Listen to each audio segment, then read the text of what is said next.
Hi viewers, welcome to our channel. ప్రస్తుతం మనతో పాటు సీనియర్ జర్నలిస్ట్ దాము బాలస్ అన్నారు. వారితో మాట్లాడదాం. నమస్కారం సార్. నమస్తే. సార్, రేవంత్ రెడ్డి గారు దావోస్ పర్యటనలో ఉన్నారు. అయితే ఈ నేపథ్యంలో రేవంత్ రెడ్డి గారి పైన కొన్ని ట్రోల్స్ అయితే రావడం చూస్తున్నాం. సో సోషల్ మీడియాలో నిన్నంతా కూడా ఆయన పైన ట్రోల్స్ వచ్చాయి. అయితే ఇంత విపరీతంగా ట్రోల్స్ రావడం గల కారణాలు ఏంటి, ఏమై ఉంటుంది సార్? ఇక మామూలుగా రేవంత్ రెడ్డి 3 రోజుల నుంచి దావోస్లో, స్విట్జర్లాండ్లో ఉన్న దావోస్లో వరల్డ్ సమ్మిట్లో, బిజినెస్ సమ్మిట్లో పాల్గొన్నారు.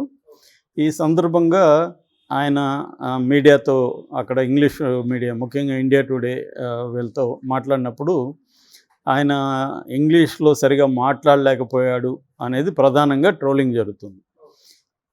అట్లాగే దీనికి సపోర్ట్గా ఇది మన కలోనియల్ మైండు, మన ఇంగ్లీష్ రాకపోతే ఏంటి, ఇంగ్లీష్ రాకపోతే ముఖ్యమంత్రి కాకూడదా, ఆయనకి ఇంగ్లీషు రాకపోవడం ఘోరమా అన్న సమర్థన మరోవైపు. సో ఇది ఖండిస్తున్నాము అని అసలు ఏం జరిగింది అనేది మనం చూస్తే, నిజానికి ఇంగ్లీషు రాకపోవడమే ఇక్కడ ప్రాబ్లం కాదు, ఆయన మాట్లాడిన కంటెంట్ కూడా ఇక్కడ ప్రధానం.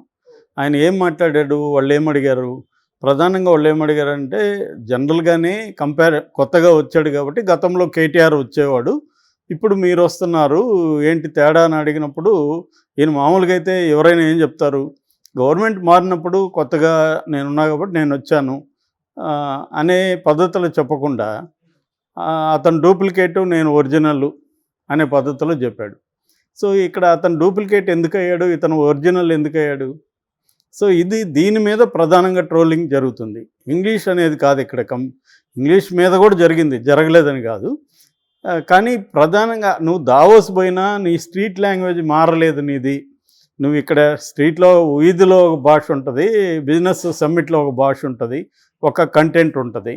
అక్కడ నువ్వు మళ్ళీ పోయి అక్కడ చీప్ రాజకీయాలు చేస్తున్నావు, నీకు వచ్చిరాని ఇంగ్లీష్తో అన్న ఇది ప్రధానంగా. అంటే కమ్యూనికేట్ సరిగా చేయి. ఇక్కడ లాంగ్వేజ్ ప్రాబ్లం గురించి కాదు వాళ్ళు మాట్లాడేది, కమ్యూనికేట్ నువ్వు చేయలేకపోయావు. నువ్వు చేయలేనప్పుడు నువ్వు కమ్యూనికేట్ చేసే వాళ్ళ ద్వారా నువ్వు చేయించాలి, కానీ నీ కమ్యూనికేషన్ రాకపోవడం ప్రాబ్లం అని వీళ్ళు ఎవరు చెప్పలేదు. వచ్చిన వాళ్ళ దగ్గర ఎందుకు చేయించలేదు అనేది వీళ్ళు మాట్లాడారు. శ్రావణ్ చాలా పెద్ద ఆయన ట్వీట్ చేశాడు, అది మొత్తం నేను చదివాను. ఆయన కూడా ఏమన్నారంటే, ఆయన నీకు ఇంగ్లీష్ రాకపోవడం ఘోరమో నేరమో అనలేదు, నేర్చుకొని కదా వెళ్ళాలి, అట్లేం మాట్లాడలేదు. నీ వల్ల కానప్పుడు నీకు ఎవరైతే అక్కడ దుభాషణ్ ట్రాన్స్లేటర్ని పెట్టుకోవచ్చు, లేదా ఈయన శ్రీధర్ ఉన్నాడు ఐటీ మినిస్టరు, ఆయన ద్వారా ఆయన దగ్గర మాట్లాడించవచ్చు. విషయం ఏంటంటే, నువ్వు నీ తెలంగాణ గురించి అక్కడ ప్రొజెక్ట్ చేయాలి. సో క్లియర్గా విలేకరు ఒక ప్రశ్న వేశాడు, మీరు మీ గతానికి మీకు తేడా ఏంటి, మీ పాలసీ ఏంటి అని అడిగినప్పుడు ఈయన అది చెప్పకుండా చాలా వేగ్గా మాట్లాడుతున్నాడు. అంటే రాజీవ్ గాంధీ కాలం నుంచి స్టార్ట్ చేసి చాలా వేగ్గా మాట్లాడాడు. అట్లాగే స్పెసిఫిక్ క్వశ్చన్స్ ఆయన వేశాడు.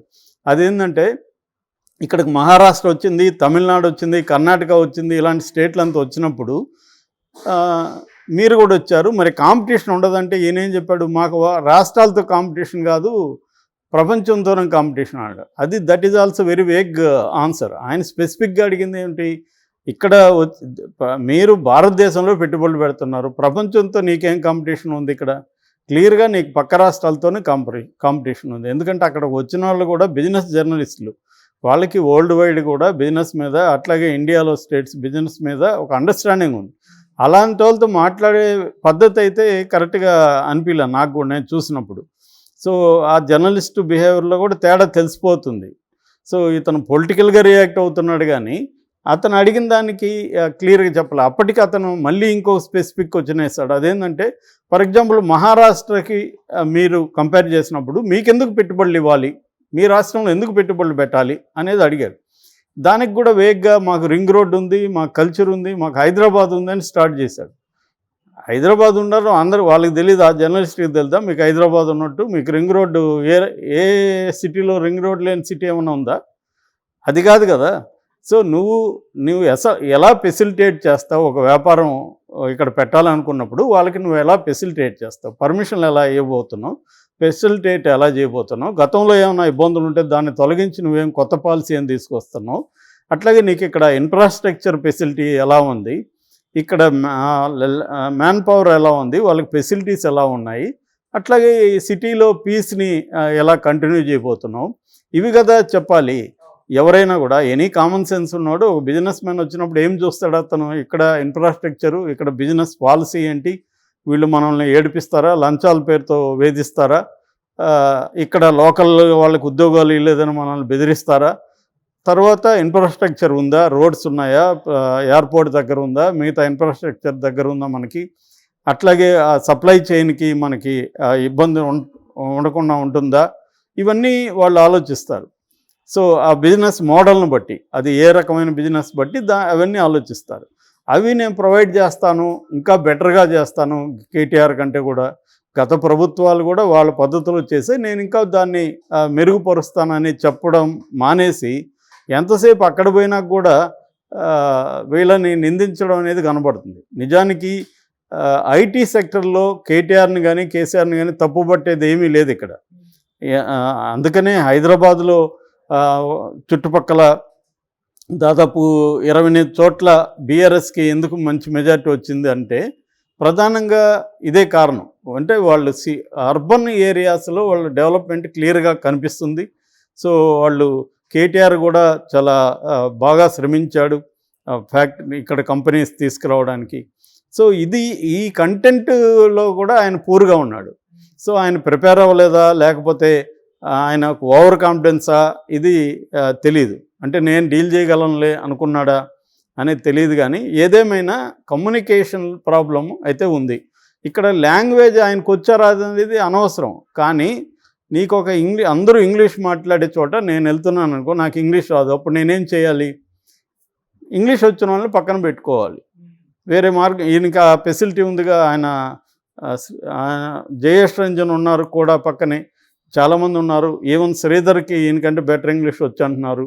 సో అలాంటి వాళ్ళని పెట్టుకొని కమ్యూనికేట్ చేస్తే తప్పేం లేదు. ఇక్కడ ఇంగ్లీష్ రావాల్సిన అవసరం లేదు. చదువుకోని వాళ్ళు కూడా ముఖ్యమంత్రులు అయిన సందర్భాలు ఉన్నాయి.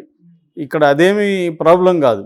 నీకేందంటే ప్రాబ్లం, మనకేం తెలుసు ఏం తెలియదు, తెలియని చోట ఏం చేయాలి అనేది ఉండాలి. ఇప్పుడు తమిళ వాళ్ళు చూస్తుంటాం మనం, చాలా చోట్ల వాళ్ళు తమిళ మాట్లాడతారు వాళ్ళు. సో వాళ్ళేమీ సిగ్గుగా ఫీల్ కారు. సో ఇక్కడ లాంగ్వేజ్ కాదు ఇంపార్టెంట్, కమ్యూనికేషన్ ఇంపార్టెంట్. కమ్యూనికేట్ మనం చేయలేనప్పుడు కమ్యూనికేట్ చేసే వాళ్ళని ఎందుకు పెట్టుకోలేదనేది ప్రధానమైన రేవంత్ రెడ్డి మీద ప్రశ్న. అంతేగాని ఆయనకి ఇంగ్లీష్ రాదనేది ప్రశ్న కాదు. చాలామంది ఏంటంటే ఐడియల్ సిచ్యువేషన్లోకి తీసుకెళ్ళిపోతున్నారు. ఏది రేవంత్ రెడ్డిని లేదా ఇంగ్లీష్ రాకపోతే ఘోరమా అని మాట్లాడేవాళ్ళు ఐడియల్ సిచ్యువేషన్ గురించి మాట్లాడుతున్నారు. ఇక్కడ this is not ideal situation. This is a particular situation where he needs to communicate in English. అది రానప్పుడు వచ్చే వాళ్ళని పెట్టుకొని నువ్వు ప్రాపర్గా ఎందుకు కమ్యూనికేట్ చేయలేదు, దీనివల్ల తెలంగాణని నువ్వు ప్రాపర్గా రిప్రజెంట్ చేయలేదు అన్న విమర్శ ఉంది. అందులో కొంత వాస్తవం ఉంది. దాన్ని పాజిటివ్గా తీసుకొని నెక్స్ట్ టైం వెళ్తున్నప్పుడు మరింత పాజిటివ్గా మనం ఎలా పెట్టాలనేది నేర్చుకోవాలి తప్ప ఇందులో దీన్ని ఓవర్గా రాజకీయం చేసేసి ఇంగ్లీషు మన కలోనియల్ మైండ్ ఇంకోటి మాట్లాడితే అది చెప్పేయడం వేస్ట్. కలోనియల్ మైండ్ అయితే మరి వాళ్ళ పిల్లల్ని కలోనియల్ మైండ్ అనే వాళ్ళు వాళ్ళ పిల్లల్ని ఇంగ్లీష్లోకి చదివిస్తున్నారా లేదా? ఎందుకు చదివిస్తున్నారు? తెలుగులో చదివించవచ్చు, గవర్నమెంట్ స్కూల్కి పంపించచ్చుగా వాళ్ళ పిల్లల్ని. ఎవరు పంపిరు వాళ్ళు, ఈ మాట్లాడేవాళ్ళు. ఇంగ్లీష్ అయితే ఖచ్చితంగా అనివార్యం కదా ఇవాళ బతకాలంటే. అది ఓకే. నాకు ఇంగ్లీష్ రానప్పుడు ఏం చేయాలి? వచ్చిన వాళ్ళతో తీసుకెళ్ళాలి. అది చేయట్లేదు. అది మేజర్ ప్రాబ్లం. దానివల్ల ఖచ్చితంగా రేవంత్ రెడ్డికి ఇబ్బంది. అది ఇప్పుడు ఆయన ఓపెన్గా అందరూ చూశారు. ఖచ్చితంగా ఆయనకి ఇంగ్లీష్ రాదని ఇక్కడ చర్చ కాదు. ఆయనకి ఇంగ్లీష్ రానప్పుడు వేరే వాళ్ళని ఎందుకు పెట్టుకొని కమ్యూనికేట్ చేయలేదు అనేది ఇక్కడ చర్చ. అది ఎందుకు చేయలేదు అనేదే ఇప్పుడు చర్చ. ఇంకొక రెండో వైపు ఏమంటున్నారు కొంతమంది, ఆయన చాలా ధైర్యంగా కాన్ఫిడెంట్గా వెళ్ళాడు, అది మెచ్చుకోవాలంటున్నారు. ఎందుకు మెచ్చుకోవాలి? నువ్వు నీ పర్పస్ సర్వ్ అయిందా లేదనేది కదా ఇంపార్టెంటు. కాన్ఫిడెన్స్ కాదు ఇక్కడ ఇంపార్టెంట్. నీకు పర్పస్ ఏంటి, అక్కడ పోయిన పర్పస్ ఏంటి, తెలంగాణలో మీరు ఎందుకు పెట్టుబడులు పెట్టాలి అని వాళ్ళని కన్విన్స్ చేయగలగాలి. మీడియాతో మాట్లాడేటప్పుడు కూడా వాళ్ళు అడిగిన స్పెసిఫిక్ ప్రశ్నలకి విత్ డేటా విత్ స్పెసిఫిక్గా మాట్లాడగలగాలి.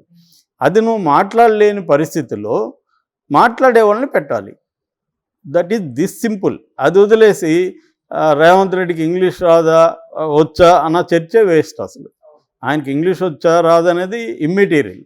ఆయన ఆ పర్పస్కి ఈయన ఎందుకు వెళ్ళాడు, ఈయన వెళ్ళినప్పుడు ఆ పర్పస్ నెరవేరిందా లేదా, అల్టిమేట్ రిజల్ట్ ఇంపార్టెంట్.